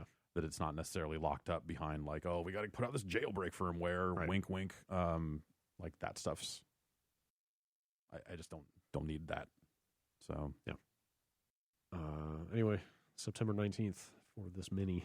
Okay. If you just want to, I can see the appeal of having a shelf somewhere with a bunch of tiny consoles on it. Yeah. Even if they're not hooked up to anything. So. And if you want like Genesis. USB Genesis controllers, like sure. Yeah, maybe that'll work on a PC. I assume that stuff would work on a PC. Yeah. So a week or so ago, it was going around that Sony was going to stop selling codes for games at retail. I don't know if you guys saw this. Yeah. Oh, yeah. Like basically, you would not be able to go into a GameStop and buy a code for MK11 or whatever. You could continue buying, PSN credit, right, but not specific games. And that went into effect like yesterday. Yeah. So it seems like the other component of this policy change is that Sony's going to finally start offering some kinds of refunds on the PlayStation Store. Crazy. Okay. It's still pretty limited though. You can refund pre-orders now, which you couldn't even do before. Yeah. You literally could not refund a game that had not come out yet in the past. Wow. So you can do that now. Okay. Thankfully. You also have 14 days after release to refund a game that you have not yet downloaded. So still no like trying a game and deciding you hate it and refunding it like you can do on Steam. In a weird way, that kind of puts you in a situation where you could, like, let's say you want some pre-order bonus. Yeah. But you're not sure if the game's going to be any good. That would put you in a position where you could pre-order it. So if you do, if reviews hit and it's a positive, it's like, oh, this is great. Then you'd be like, cool, I got the cool shit with it. Sure. I didn't have to like wait until post-release. Yeah. And not get some bonus item or, whatever. Not that stuff matters that much, but I guess that creates some weird pathway for that. Yeah. But that also creates this weird situation where you pre-ordered a game, but you don't download it when it comes out. Right. Until you're sure that people don't hate it. That is a weird one. Yeah, it's a strange situation, but it's better than what they had before. So it sounds like that's pretty close to what Microsoft has on the Xbox One now. So that's something. Because in the past, like even getting a refund for a pre-order sounded like a nightmare of a process. Yeah, on the PS4. Like you were talking to someone and it was probably discretionary at some point. I want to say I saw people saying that you could basically do it like once per account. They would tell you like, all right, this is your one. Don't do this again. In other PlayStation 4 news, Drive Club is going away. Anybody? I hardly knew you. Yeah, they're pulling it off the store on August 31st. Servers will be shutting down next March. I'm curious. I can't remember what you can do with that game offline. I assume there's still some stuff to be clubs to be driven, just not online clubs. Some kind of career stuff. Yeah. But I remember that aspect of the game being that whole game is flimsy. Yeah. Probably not a lot of tears being shed over this, but there was a conversation around Drive Club when it came out. That it was bad. Sure. So I thought it was worth noting. That was the main conversation. I was just like, oh, well, that was the game that, like, when they were announcing it, I think, wasn't that the one where the guy was the most porny about the cars? Yeah, speaking of fetishism. Yeah, where it's just guy like was way into cars. Like, I'm going to take this car out back and break it off. Wait, is that a direct quote? No. I missed that segment, but now I wonder. I wish someone would just come out and say it. This story led me to Sony's support page, which, first of all, is titled Decommissioned Servers, which I think is hilarious because it just... Ship graveyard. Yes, it calls to mind like a bunch of World War II battleships or something. But I looked at the list, and there's some stuff on here I don't remember going away. Like Drawn to Death got shut down. Oh, yeah. I remember Sound Shapes and Counter Spy. Mm-hmm. Wipeout HD? HD Fury in 2048? Like, those didn't come out that long ago, did they? But those are those just the PS3 or like Vita? It's listed under PlayStation 4. Oh, huh. Well, because they did that VR update, so I figured that would have been. Yeah, that's only listed under PS4. So that one really stood out to me as being kind of crazy. It's mostly stuff, Tomorrow Children. Yeah. Killzone 2 and 3. I would think, and maybe it's just, this is me knowing jack fuck about how video games are made, but I would have thought that one of the things that developers would have tried to get in the habit of is like making a common enough server technology that, like, if a client requests a game, it can spin up a server for it. Yeah. As opposed to just like, so you just have like generic racks. Yeah. That, like, if you say like, oh, I want to play the Wipeout, it goes, all right, cool, you can. I think no one's going to join this game, but you can. I may be mistaken, but I think that's exactly what Microsoft has, but only as of this generation. Yeah. I'm pretty sure they touted that when the Xbox One came out. So it's possible Sony just didn't get that stuff together. Yeah, maybe in time for the PS4. Hopefully they will have it next time. Do you guys remember the instance of swatting that occurred? Let's see. Which one? Close to a year and a half ago. Well, I was going to say the one that resulted in someone actually dying. Oh, jeez. It was that Call of Duty situation. It was actually around Call of Duty World War II. It was late 2017. I don't know if you guys remember that. Yeah. I don't know that I remember it specifically. I can't remember if we talked about it at the time. I remember it vividly because it was the first instance of, literally a dumbass prank swatting kind of thing resulting in somebody getting shot and dying. Anyway, the swatter has been sentenced to 20 years in prison. That's it. I mean, maybe it's a sad commentary on the state of the justice system that I thought that was more than I expected. Okay, yeah. I mean, I'm kind of with you, but also 20 years is not nothing. Yeah, I know. So, yeah. I mean, what'll involuntary manslaughter get you? I don't know. That's kind of what this is. Also, I don't know what the charge was. But yeah, what did they eventually get him on? Was it like fraud? Federal charges. Fraud. Federal charges of making a false report resulting in a death. Okay. Cyber stalking and conspiracy, among other false threats. Well, those are some good ones. Yeah, I guess. So anyway, I feel like there has not been as much swatting activity going on since this happened. Good. But certainly this, you would think, will have a dampening effect on that stuff because fuck that. Yeah. Fuck that. Yes. Fuck that. Video games not that serious, people. Come on. Yeah. Oh, jeez. Also, the other two people involved in that whole thing, including the person who was being targeted by the swatting, are also being charged for other stuff, related stuff. Okay. So, don't do it. Yeah. Don't be involved in any way. Jesus. Fuck's sake, man. The internet is terrible. Speaking of the internet being terrible. Yeah. Can't wait. Keep going. I thought it was noteworthy that an update for Minecraft has come out that has scrubbed the name of Notch from the splash screen. Okay. Overdue. Yeah. Because then, like, little rotating messages. Fun messages when you launch it. The little taglines that would pop up. Fun Notch messages. That said made by Notch and stuff like that. Okay. No longer there. Yeah, which he's still listed in the credits, which obviously he did have a role in making that game. Yeah. They're not legally required to do that, but it's probably the right thing to do to credit people for their work, regardless of a lot of kids how terrible they have become. Yeah. It just seems like that little random banner thing has needed an update for a long time. I feel like there was a lot of stuff in there that was just like, what is this? Yeah, maybe so. But so I wonder if it was more just like, hey, a lot of this is super out of date, and let's take this stuff out. Yeah. Or if this was specifically like, yo, this guy fucking sucks. If you haven't kept up with Notch lately, he has revealed himself to be an unbelievably shitty person.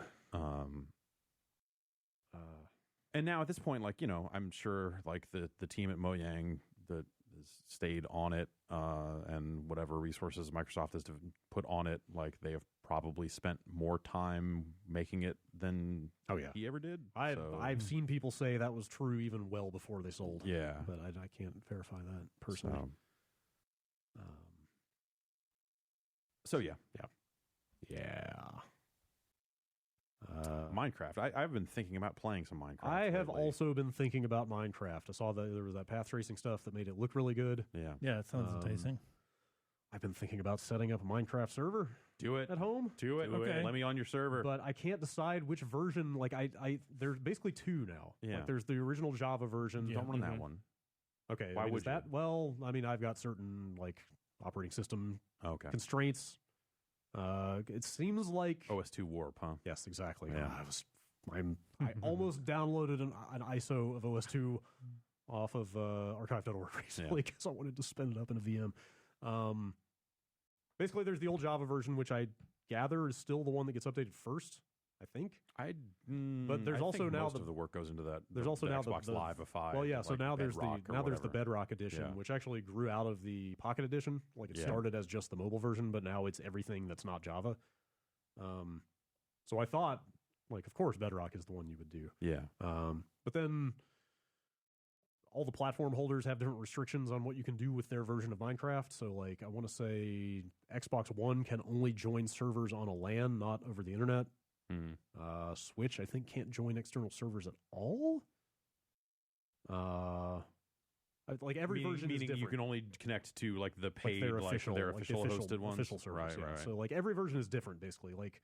I thought, you just run a Bedrock server and then everybody can play on your server, but it's not that easy, unfortunately. Yeah. Huh. So I don't know. A lot to think about.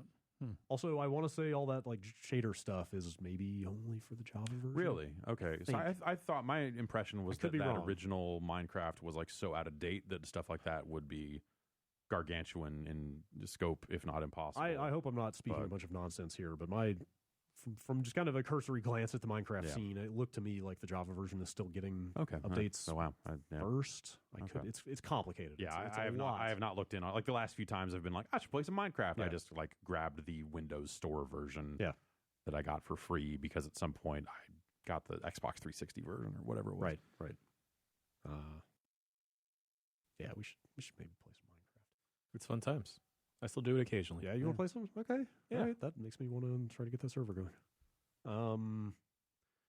Last couple quick stories. I feel like this is just a commentary on where we're at with E3, that it's kind of news that Ubisoft announced they're doing their press conference at the normal time. Yay. Which is 1 p.m. on the Monday of that week, which is the day before the show starts. So that's Bethesda and Ubi have come out and said they're basically doing their same thing. Yeah. Sony's out. EA is kind of out. Yeah.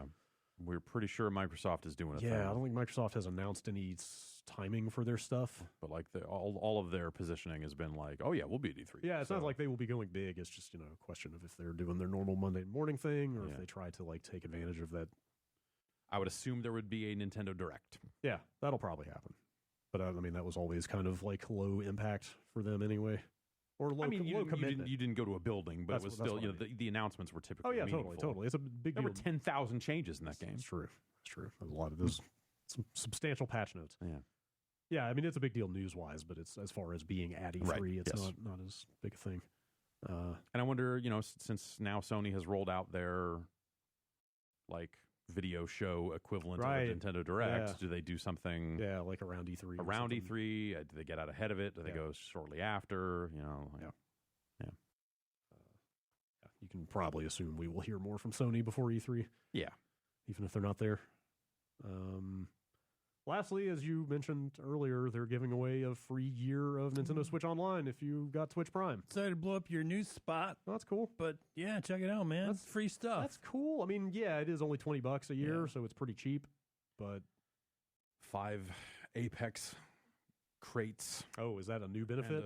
It's since Apex came out. And the purple Pathfinder skin. Okay, I already got all that stuff. Dang. See, I don't have. I have like my old roommate subscribed to Amazon and put me on that account. So I get the shipping stuff, but not any of the media or this other stuff. I promise you, if I could get the shipping benefits for free and none of this other stuff, I would take that. Yeah, over this stuff. I've come close a couple of times to been like, oh, there's like a Twitch channel. I wouldn't mind throwing $5 at here and there for funsies. Yeah, and some of those other benefits, like I've kind of come close a couple of times to going like, I'll sign up for my own shit. Yeah, but there's no going back. The shipping is the thing.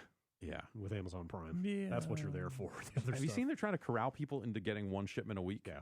What? Yeah, I saw that. Prime Day. Yeah, my pick your Prime Day, which seems like but make it so we don't have to ship your stuff for free all the time, and just get it all once a week. Because that's convenient for you. I mean, and I'm like, no, you know what's convenient for me? Me clicking this button and having a thing show up in like 2 days. Yeah. Mm-hmm.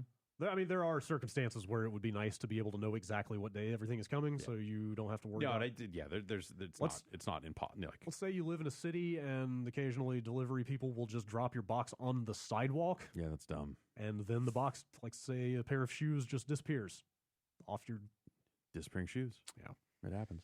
Need better neighbors. So So there are cases where it would be nice to be able to schedule that stuff, but yeah, it's clear what they are trying to do. Do you get any benefit for that? No. Nothing? No. It's literally just because they also have a thing where you can take the regular shipping option and not the Prime shipping, but then they give you like $5 credit. Oh, wow. To use later. But at that point, why are you paying the money in the first place? Yeah. Anyway, I don't know. This seems kind of cool.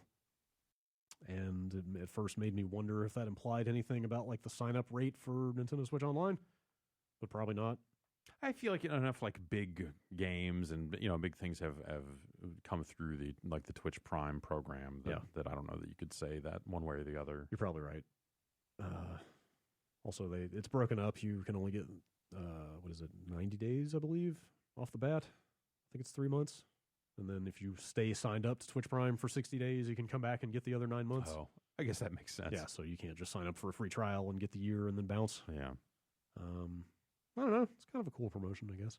Totally. Yeah, that's different. That's the thing. Like again, as someone who is kind of always assessing, like, is my free shipping only Prime better than all this other stuff? Like that's like a bigger thing in the favor of like, if I bounce on this, I could get.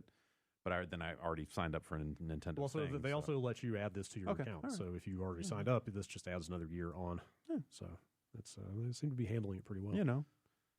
That seems. It feels like that. Those sorts of like benefits for existing games, I feel like has been more popular than, which is a weird thing. But like for a while, they were like, "Hey, we're giving away actual games on Twitch Prime. Yeah.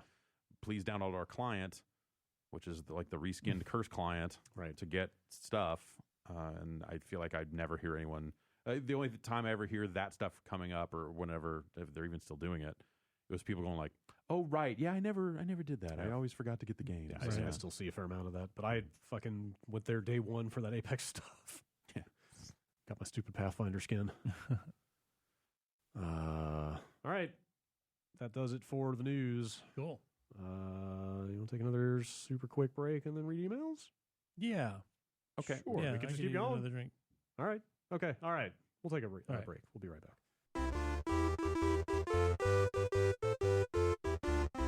Emails. Let's read them. Oh yeah. No, you read them. Yeah, maybe you. Well, it's like I read them, you listen to them. It's a collaborative process. I went to New York. It's a hot email collabo. And I did a New York podcast. Oh yeah, how do they do things out there? They print out paper for everyone, and then they different people read different emails. We should try that. No. Huh? I would read. That's not the worst idea. We could just use that screen. Can't just take their idea now. Yeah, we could put them on there. We have to do something. We could do it better. We're going to get a robot voice to read our emails. Okay. Automation. This is San Francisco. We're all about eliminating humans from the job pool. I saw a robot cop down in San Jose at the mall. See? It was just looking at a waste pit. The capsule-looking thing? Yeah. Did you call him Murphy? Did no, pull his gun and spin it? I steered clear. Did it give you 15 seconds to comply? Right. Lisa was like, why are you afraid of that thing? And I'm like, you haven't seen RoboCop. Can I feed the emails into Siri and just have her read them? I don't know. Yes, Brad. Or him, depending on your Siri. Yeah. You know. I had British man Siri for a while, I think. I've been using Australian lady Siri for quite some time. Nice. It's very cheerful. Mm-hmm. First email. Will from Manchester. It's kind of touching on stuff we were talking about at the beginning of the show.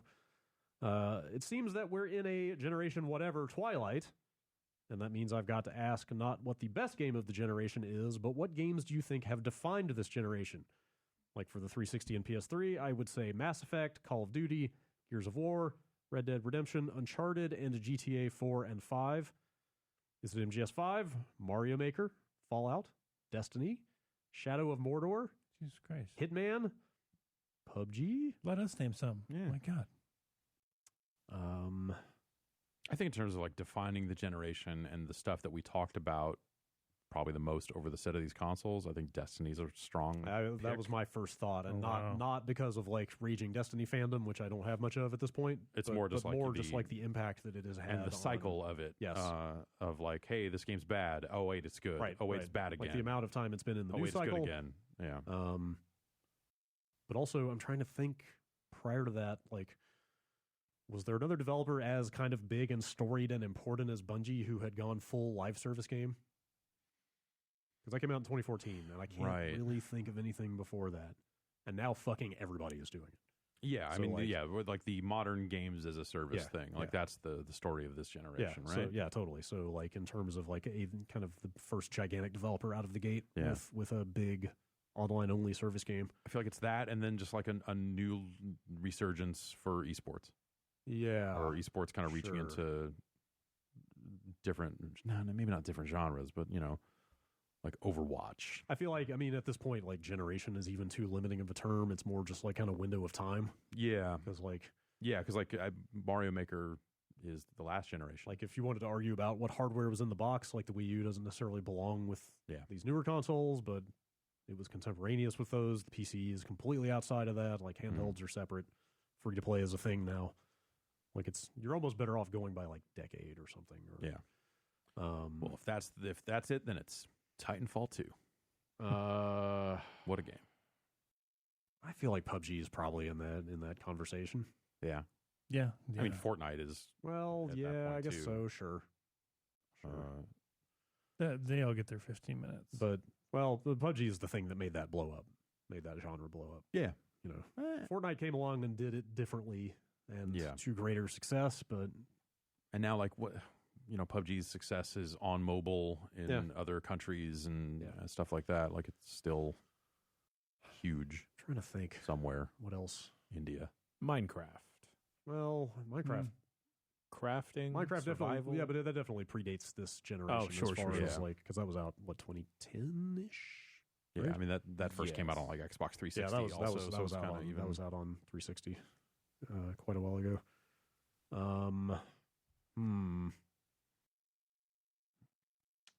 I've been thinking about this from the other direction, which is that in terms of kind of like the big AAA like publisher output this generation, it's been incredibly underwhelming. Yeah. Like, it's which I kind of look at it as instead of the like the rise of indie games in a more mainstream way. Yes, and competitive stuff, indie stuff, like mobile stuff. Like there's tons of good stuff out there, but in terms of like your big tent poles, the EAs and the Activisions and Sony's done a really good job first party for the most part, so they're kind of separate from that. But like, I think for me, really, it's just how many IPs that started last generation have just kept getting iterated on fucking incessantly. Yeah, like stuff that you would have thought would have been like, hey, it's going to kind of go away because we're coming up with something new, or yes. Like, and also cases where I might have thought that we would have gotten a full trilogy out of some more franchises. Like what? Like Gears.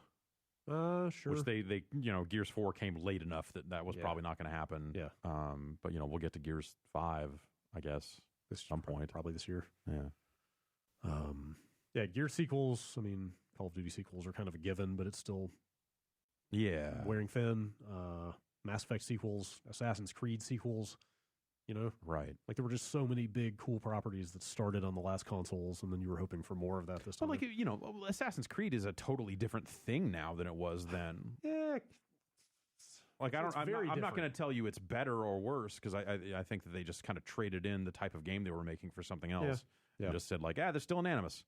Yeah. And whatever. They kept some basic control scheme. It's not a complete break. It's still a stealth game. It's still a stealth action game. But the scope of those games is just totally different. Yeah, it is. But and I think like less interesting in some ways than the high points of early Assassin's Creed. Yeah. But remember, we started this generation with that busted ass Assassin's game. Right. Unity. Yeah. I'd bang the Monster Hunter drum. Yeah, okay. That it's coming to its own. Yeah. That it's changed up enough to make it accessible to worldwide the masses. Yeah. I could see that. I guess we're close to having a pretty full reckoning of how these consoles have gone soon, because they're not going to be the new consoles anymore. I mean, it seems like that it's a good generation for consoles. One more so than the other, but business-wise, it seems quite healthy. But Philip in Virginia. Jeff has talked about phone Picross games in the past, so I thought you all might be interested in one I came across late last year. Konami, a company that used to make video games, put out an app called Pixel Puzzle Collection. Turns out it's a well-made Picross game where you solve pictures of the Vic Viper while listening to Barkerville. It's pretty great. What? I went and downloaded that thing. I haven't fired it up yet, but the App Store page says no in-app purchases. This thing is just free. Totally free. Like, it's a weird thing. I don't know why this exists. All right. Seems suspect. Like, they very much are out in front of it saying, hey, we're not making any money off this. It's just free. Just download it and enjoy it. Okay. I don't know. Maybe. Solving Vic Viper Picross kind of caught my attention, so yeah. Thought I would put that out there. Sonny from Tulsa. With Days Gone coming and their awful use of the name Freakers for their zombies. Oh, it's so good. I'd like to ask you about... They should all have linemen's handsets. I mean, I'd like to ask you about the real Freakers, phone Freakers. Yes. What's the coolest or weirdest thing you've ever done with a phone? What? Yes. Yeah, we built a lineman's. Well, it's not that we built a lineman's handset, but so you get